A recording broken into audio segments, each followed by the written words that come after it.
Assalamualaikum warahmatullahi wabarakatuh. Saya Sri Asih Andayani dari Universitas Teknologi Nusantara. Hari ini akan membawakan topik criminal profiling di film vs kehidupan nyata. Coba ingat-ingat adegan di Criminal Minds. National News Network, how may I direct your call? There's going to be an explosion this morning. Excuse me? I said there will be an explosion this morning. Bomb. I'm sorry, did you say a bomb, sir? On a bus. In the city where it all began. Get my message out. That this is only the beginning. Until it is brought back under control, people will die. In the last 20 minutes, virtually identical threats have been made to most of the coast-to-coast news networks in the country. It's the same information, just slightly different words. So it's not a recorded message or script. Displays a measure of confidence. He could have easily just called one network. This guy obviously wants attention. One bomb has a finite impact. It's just a little package. Make a bunch of phone calls, that magnifies my explosion 100 times. Networks say the calls came from a restricted number. This is not likely Al-Qaeda. They don't call unless they bomb something. Well, it doesn't feel like a hoax. His voice is calm, resigned, he's made his decision, and he's committed. This is only the beginning. The beginning of what? And he also said, until it is brought back under control. What's it? He has to call back, and if this threat isn't followed by an event, no one will take any future calls seriously. Remote detonator on the corner over there. Say remote? Limited frequency remote. Like a garage door opener? Something like that. It's awfully risky. Anyone on this bus route could have accidentally detonated the bomb just by pulling out of their garage. The bomber could have bought this detonator at any old toy store. You take a remote control car, attach a detonator like this to the motor, touch the remote, boom, instant 4th of July. Bomb tech. It's a robot with an arrow through it. Anti-robotics? Doesn't this city center bus stop use smart bus? High-tech buses, they use time sensors on the buses and the bus stops to give out arrival and departure times? So he's anti-technology.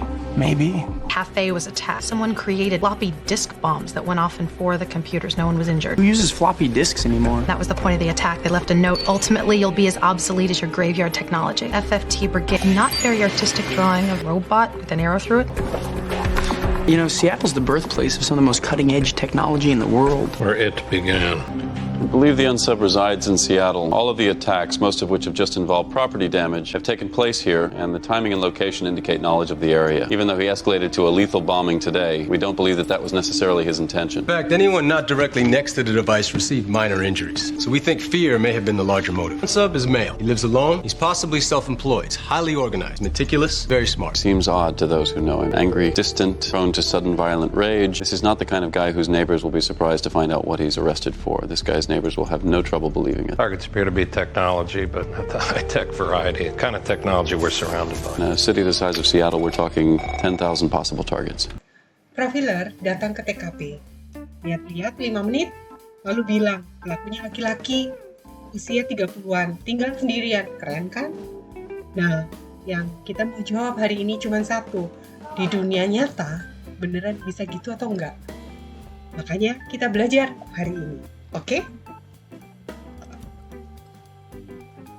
Kita mulai dari definisinya. Menurut Gebhardt, yang dikutip dari Fullero dan Weitzman tahun 2009, criminal profiling itu upaya memberikan informasi spesifik tentang pelaku, semacam sketsa biografis dari pola perilakunya. Cara kerjanya itu mirip dokter. Dokter itu nggak pernah lihat virusnya langsung. Dia lihat gejala, lalu menyimpulkan penyakitnya. Profiler sama, dia baca jejak pelaku di TKP, siapa korbannya, bagaimana pelaku masuk dan keluar, lalu memperkirakan usia, pekerjaan, kepribadian, bahkan kemungkinan tempat tinggal pelaku. Tapi ini yang sering kita lupakan. Hasilnya bukan nama orang dan bukan bukti hukum. Profil hanya mempersempit kelompok tersangka. Statusnya hipotesis kerja. Mirip ramalan cuaca. Berguna untuk memutuskan hari ini bawa payung atau enggak. Tapi bisa aja meleset. Dan kita nggak bisa nyalain BMKG.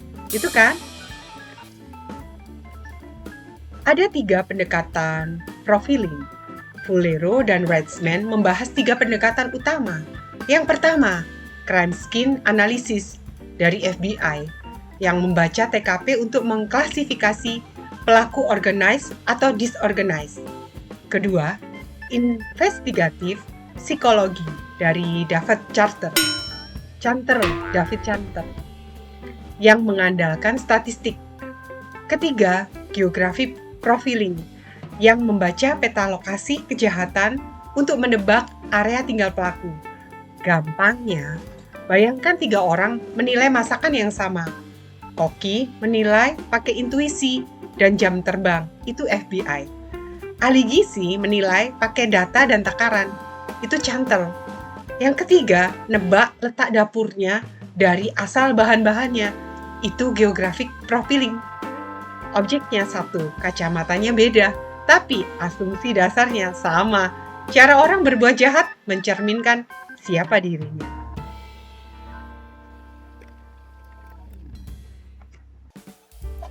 Lalu, bagaimana profil disusun?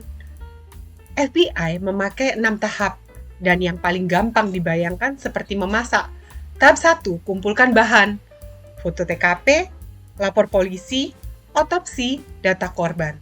Tahap kedua, bahan dipilah, tipe kejahatan, motif, waktu, lokasi. Tahap 3, kejadian direkonstruksi dari sudut pandang pelaku dan korban, seperti mutar filmnya di kepala. Tahap 4, masakannya disajikan, deskripsi pelaku plus saran strategis penyidik. Tahap 5, penyidik memakai profil itu untuk menyaring tersangka, dan profil direvisi kalau ada bukti baru. Tahap 6, penangkapan, lalu dievaluasi, cocok atau tidak dengan profilnya. Jadi ini proses sistematis yang berulang, bukan tebakan sekali jadi. Nah, kalau profiling versi Hollywood, sekarang versinya layarnya ya. The Silence of the Lamb contohnya, tahun 91, yang dipopulerkan Citra Profiler FBI. Agen muda berkonsultasi dengan psikopat jenius. Criminal Minds 15 musim menampilkan tim bau yang menyusun profil super detail dan menangkap pelaku dalam 1 episode. Yang paling jujur justru Mindhunter, karena diangkat dari sejarah asli unit FBI dan wawancara pembunuh berantai di era 70-an. Benang merahnya, di layar, profiler digambarkan seperti membaca pikiran. Tontonannya seru, tapi ayo kita cek faktanya. Nah, jadi sama atau enggak? Jawaban jujurnya, sebagian sama. Sebagian besarnya, enggak dong. Yang sama itu inti konsepnya. Membaca perilaku di TKP, dan istilahnya memang nyata. Organized, disorganized. Victimology, modus operandi, and signature. Yang beda ada di bumbunya. Film melebih-lebihkan kecepatan, akurasi, dan peran heroik profilernya. Realitasnya, profiling itu alat bantu probabilistik yang bukti efektivitasnya masih terbatas. Bahkan ada istilahnya efek CSI. Gara-gara nonton forensik, ekspektasi publik dan juri jadi nggak realistis. Persis seperti foto mie instan di kemasan dibanding hasil masakan kita di rumah. Mie-nya sama, bumbunya sama, tapi yang di kemasan sudah ditata dan disinari. Film itu foto kemasannya, dunia nyata, itu mangkuk yang benar-benar kita hidangkan. Jadi, sama atau enggak teman-teman?